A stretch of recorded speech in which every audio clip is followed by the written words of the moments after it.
This is the Self-Taught or Not podcast with Dylan Israel.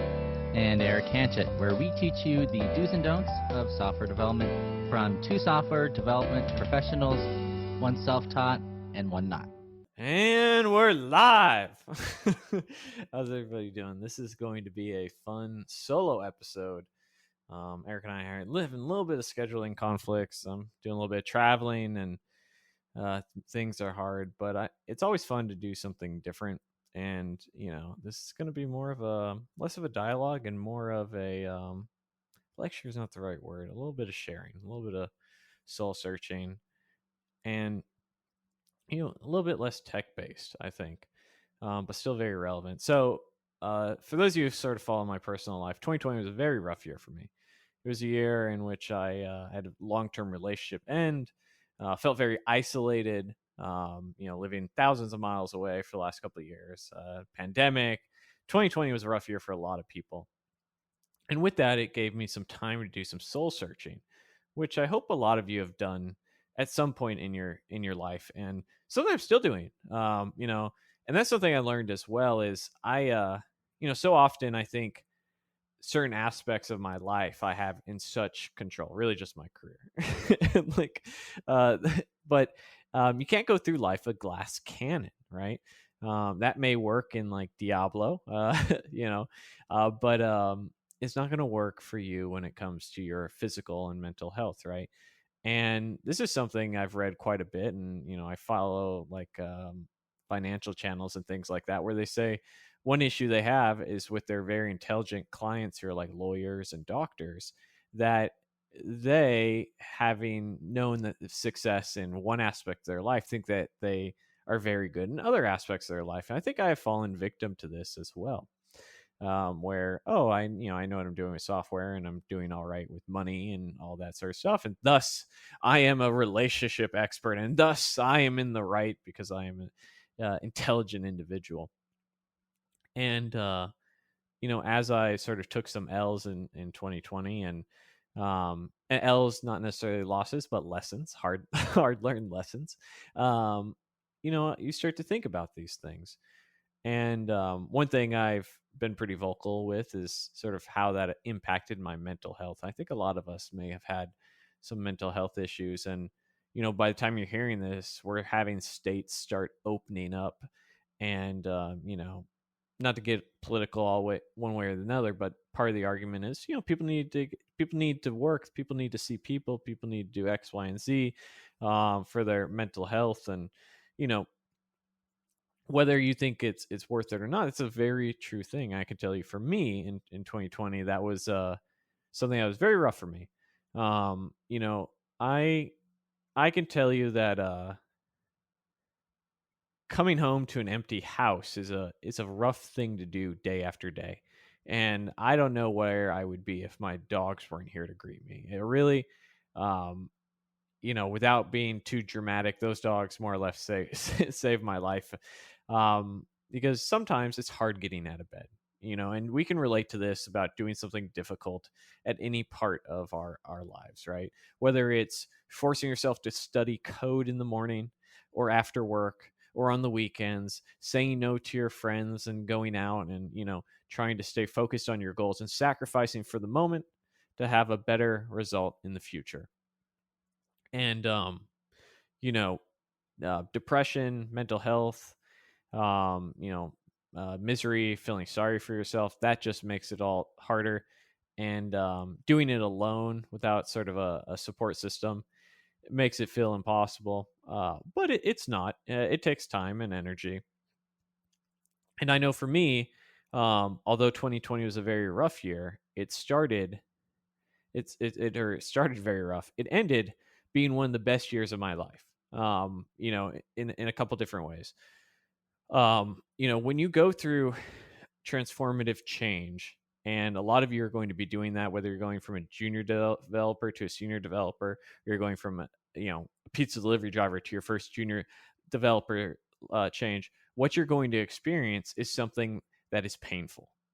And I'm not saying that to scare you, but to just inform you, be mentally prepared as that change. It's a process. And we're not very patient creatures. We want things immediately, right? That's why social media is so popular, because it's like that. Now, I ended this year, you know, I salvaged this year, is more like it, with ending up with a job at a big tech company. I work at Amazon now, and dating my now girlfriend, who I'm, crazy about cat and everything. That's how this year ended. This year started with like just misery, depression, um, you know, um, it got so bad for me at one point that my tech lead, I shouldn't laugh about this, not funny. It's just, it's one of those things in life where you go back and you look at yourself in a different light than how you are now, right? And I remember my tech lead, in our one-on-ones, which were, normally business related, said, "Hey, I can see that like you're not yourself. Your work is fine and everything, but like maybe you should look into going to therapy because it really helped me, right?" And that was something I really appreciated him doing, because my first gut instinct when my relationship ended at the time was to double down on work. I did. It was actually a very productive year. If you listen back to one of our podcast articles, I tell you about all the stuff I got done, and then I fell apart. And I think we glamorize the grind sometimes. And I can tell you that I've grinded for about 5 years straight, pretty much ever since I started learning code, to like probably till about, I don't know, 9 months ago, something like that.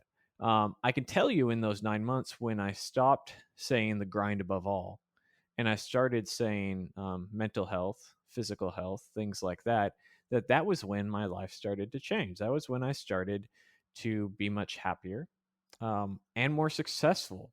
Sometimes I think like at the time it's like you just keep going, keep going, keep going.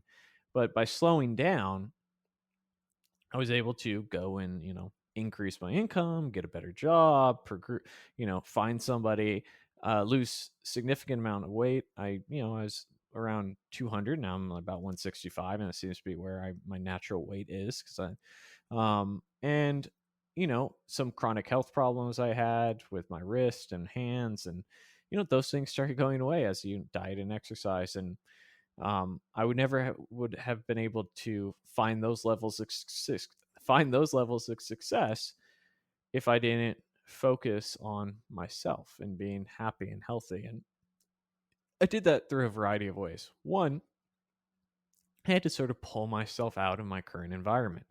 What I mean by that, and this is going to be different for everybody, right? In my case, I had to stop working so much on certain things that I needed instead to find the things that were going to make me feel whole. One of the things I think a lot of people don't realize is that you can work yourself. I'm okay with people overworking themselves, and this is an unhealthy thing. But I should clarify about what I mean by that. I think it's completely okay to overwork yourself to a point where you can recover from overworking yourself. For me personally, um, so that number is going to differ for everybody. For me personally, between overworking myself and just rough point in my life, you sort of have this emotional gas tank, right? And if you've ever read, and this is part of my journey as I sort of try to be better mental health, and which has led me to more success and happiness, right? Because one thing I would love to stress to you, and I know this is going to sound like it comes from a very privileged position, because I'm doing very well financially and career wise, but money's not really going to make you happy. And the only time that money has ever made me happy was getting out of poverty. And that's one of those items where your stress levels go down. You can now afford to have food. You're not living paycheck to paycheck, and that money increase going from $15,000 a year to $60,000 a year. That's one of the few times where I've felt significantly happier. Where it was just because it feels like the boot is off your neck, right? You're not drowning anymore, and you have your head above water. Other financial increases from there, they're nice. They do. You can plan for the future. You can have some more luxuries in life, but generally speaking, um, And again, this is coming from somebody who's, you know, happy that they're in a good situation. Generally speaking, I don't think money is going to make you happy.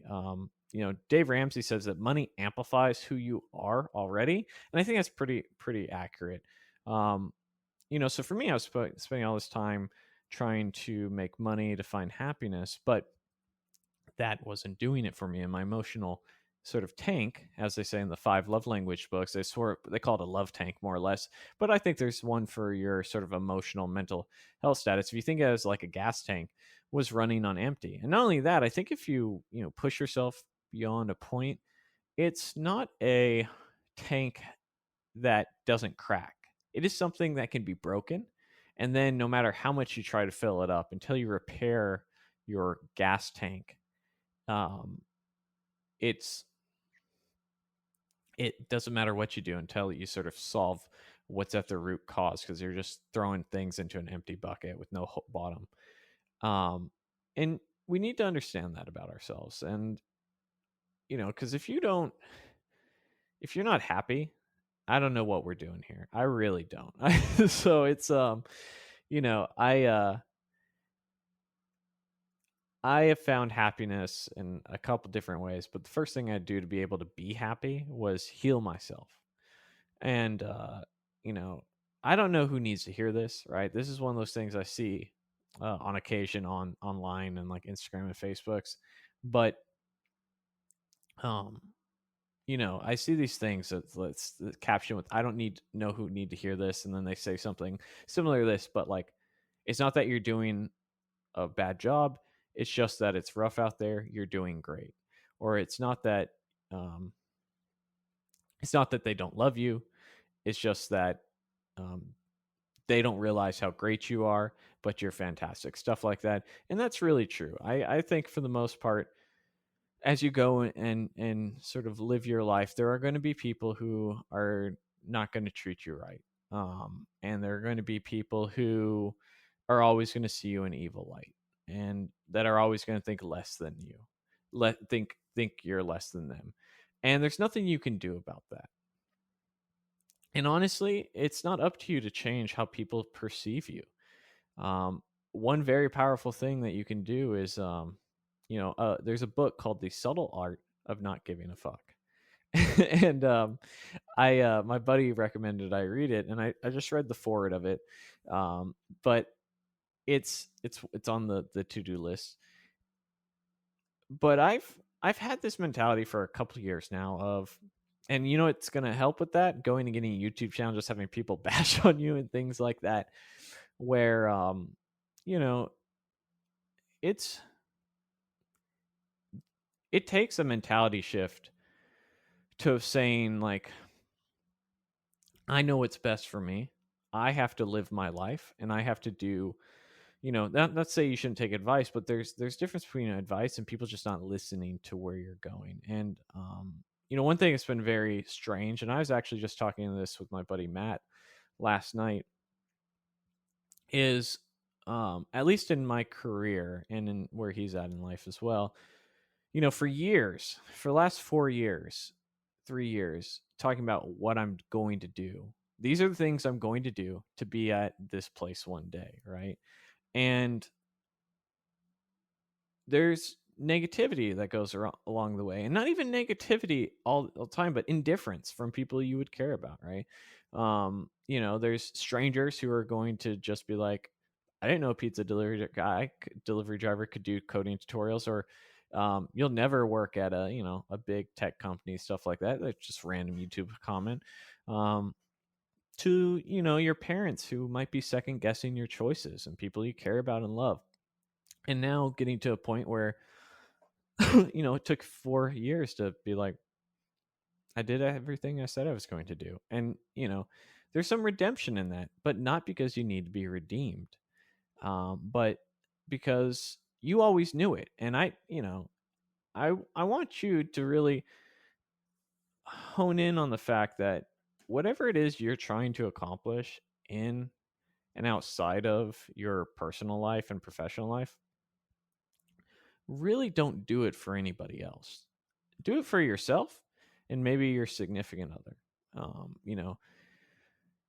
if you do it for other people, a couple things are going to happen. One, you're sacrificing your life for someone else, and someone who doesn't deserve it most of the time.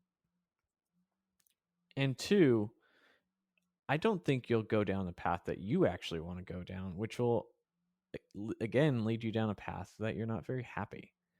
So we need to be more aware of why we make the decisions that we make and what it is we actually want and where it is we're actually going.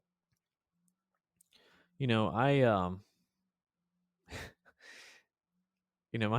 my girlfriend thinks this is so funny. But there are going to be people who are close to you who say like nasty things to you. My like first real girlfriend, excuse me, she said to me when we broke up, she broke up with me. She said, "Dylan, you're an effing loser and you'll never do better than me."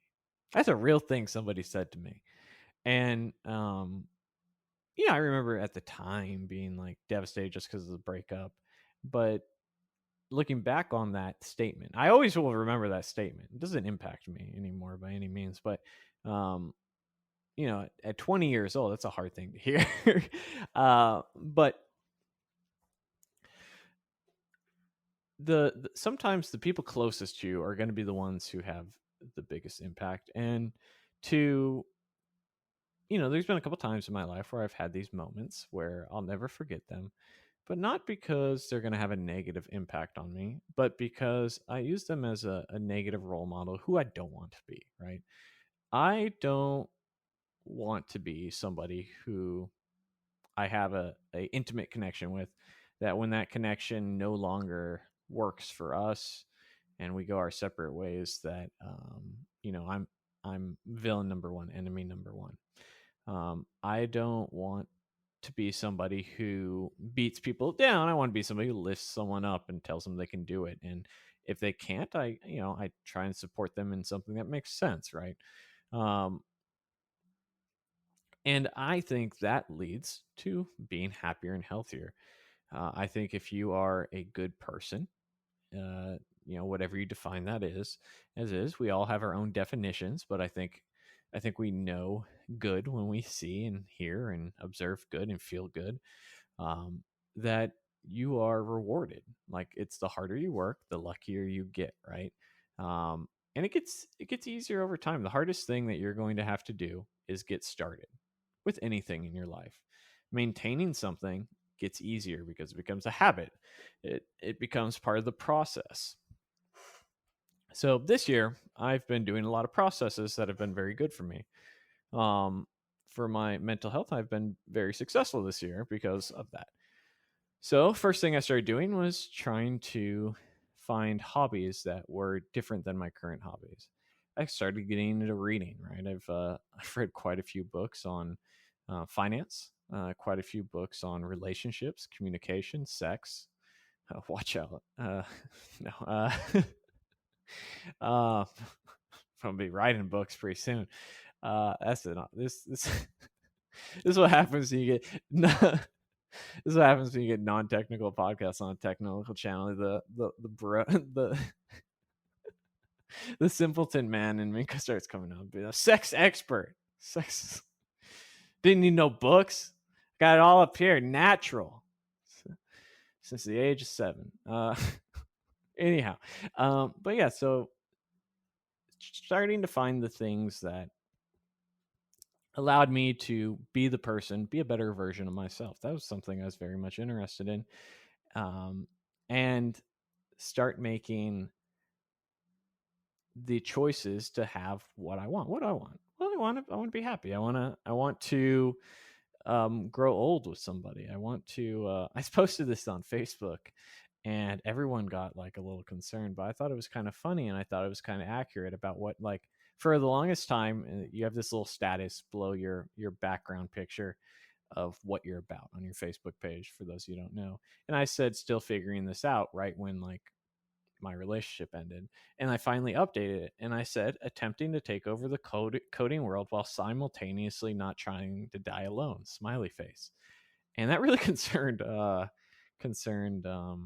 my mother and father and things like that. But for me, that's what I want, right? I want to continue to progress my career while having a family and having, a relationship and doing all the things that that entails. One thing I've been really enjoying is not coding and not doing stuff that is so quote unquote productive, because I've redefined what productive is. Productive is being happy, it's not being wealthy. That will come in time and, hard work and things like that. And we've dedicated effort and energy to do all that. But now we're about being wealthy in our personal life and our family life and doing that. And so, I really have been trying to do a better job there, which is where the next level of growth is, which is very difficult, very, very, very difficult. One thing I think a lot of us assume is that we can learn technical skills. That's what makes us software engineers. We sit down, it's solo, there's nobody else most of the time. We go, we build things, and we understand that it's a skill. And I think sometimes we're very IQ focused individuals in the software field, and not a lot of EQ, not a lot of emotional intelligence. And this is something I think personally we all can grow and learn from, and something I've been trying to do as well. So hence reading the books. And it takes time, and much like how we talked about earlier, growth is challenging, and it's gonna be uncomfortable. I'll give you something that nobody who doesn't know me personally would know. I don't like people touching me. So I feel super uncomfortable when people like give me hugs that isn't my significant other. I even feel somewhat uncomfortable when my mother and father give me hugs. I or my brother and sisters. It's just something that I have been sort of a hermit of an individual, and I sort of throw all my emotional sort of needs onto my partner in that aspect. And so this is something I'm trying to overcome. And it's so funny because like my girlfriend's sister, when we go to dinner or something, say goodbye, gives me a hug, and I can tell, she can tell that I'm uncomfortable. She does it in you. But I'm trying to be more open and being more receptive and things like that. And I think it's important to try and challenge yourself to grow in these ways that are harder for you. Opening up to significant others that are, after being so emotionally devastated a year ago. These are things that are challenging and hard and scary. And I think one thing that we have to start realizing about challenging stuff is so many of us want to be fully prepared. I just want to be ready. And if you waited until you were ready, you probably waited too long, and you're probably always going to be probably always going to be waiting. What we need to do instead is acknowledge that we're afraid, acknowledge that we're scared, and do it anyhow. It's scary interviewing for your first couple jobs. Do it anyhow. It's scary putting yourself out there after just having your heart dumpstered on. Do it anyhow. I'm not saying don't take precaution, throw things to the wind, but we go and we move forward and we progress, and you'll find yourself being happier and more successful, and that opportunities don't pass you by.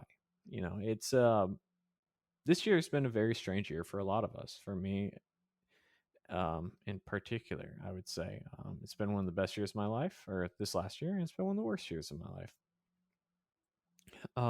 But that worst year, I really look back at it and I see it was very transformative, where you start looking at things, and there's certain toxic aspects of my life that have changed that you start saying, wow, like that was really difficult to go through and very challenging, but I'm glad I did, because I'm in a much better position than I was before, and I'm much happier and things like that.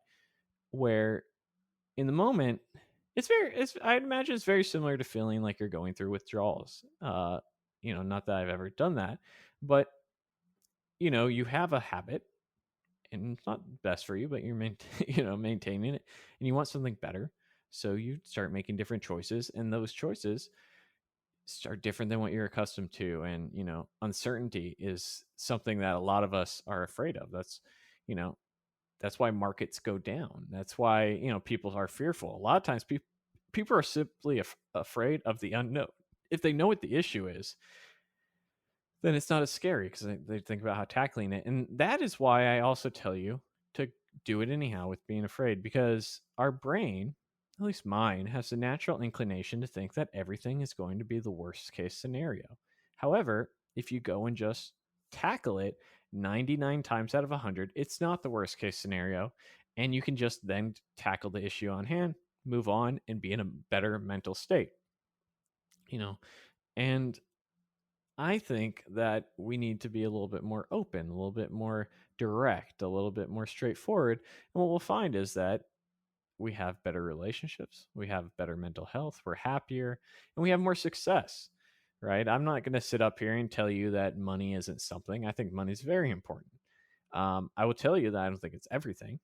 Money at the end of the day will lower your stress, and it will provide for your life, and it can provide fun, but it's not gonna provide happiness. And that's going to be something that we have to develop our EQ for and see how we're going to grow from there. So what I would challenge for you to do, as I'm wrapping up my rant here about sort of mental health and emotional intelligence, I would challenge you to write down 3 things that you're afraid of. 3 things. Whether it is going to, maybe you have a really uncomfortable relationship with your father.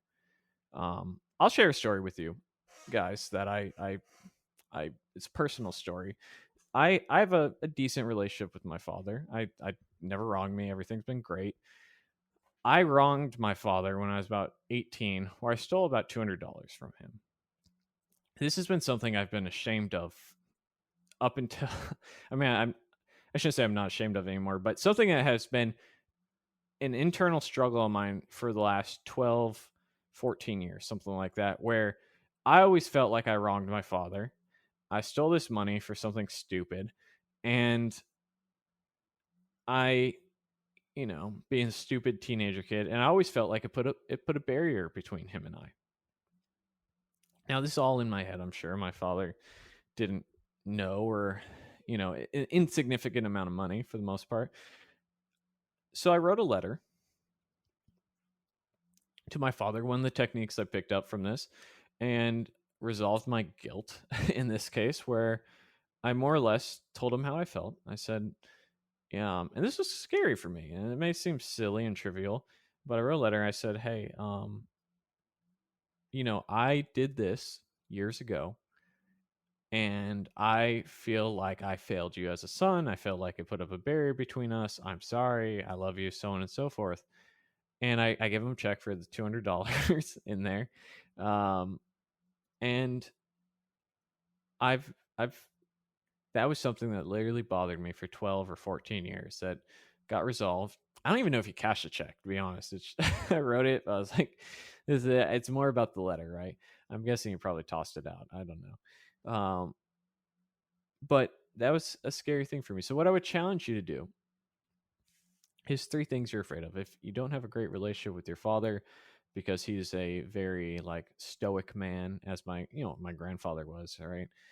He's no longer with us, but there are men of that generation that are like that, and a lot of men of my generation, right? That's one thing that it's so hard developing your emotional intelligence, because we're sort of told to swallow your feelings and die young. So I challenge you to find 3 situations that you're afraid of, not that are physically dangerous or anything like that, that are emotionally scary for you, and go and tackle them. And you may not tackle them the best way possible. That's okay.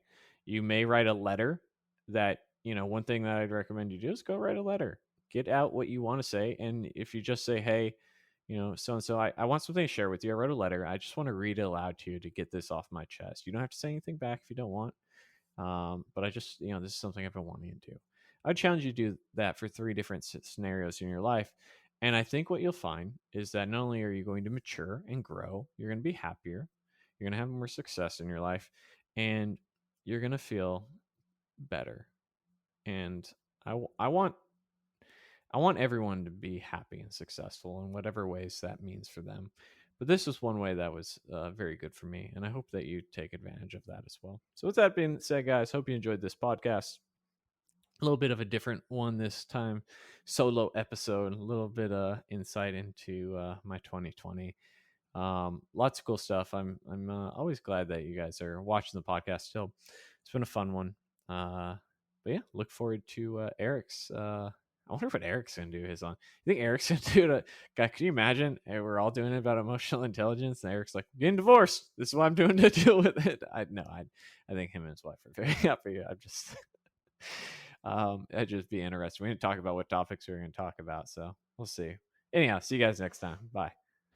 Hey guys, thanks for watching. If you want to find more about what I'm up to, go to dylanisrael.com.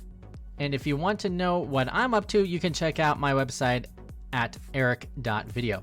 If you haven't already, please leave us a 5-star review on iTunes. It really helps us out. And if you do, you might even be featured on our next episode. Don't forget to check out the website at selftaughtornot.com. From there, you can sign up for a mailing list where we give away free courses and a bunch of cool stuff. And we'll also let you know when the next episode comes out. And finally, if you didn't know, we have a Facebook group. It's called Code, Tech, and Caffeine. We have over 10,000 members, and you can find the link at selftaughtornot.com. So come join us. We have tons of developers willing to help you guys, mentor you guys. Check it out. Just make sure you go to selftaughtornot.com and check out the Code, Tech, and Caffeine link. Thanks, and take care.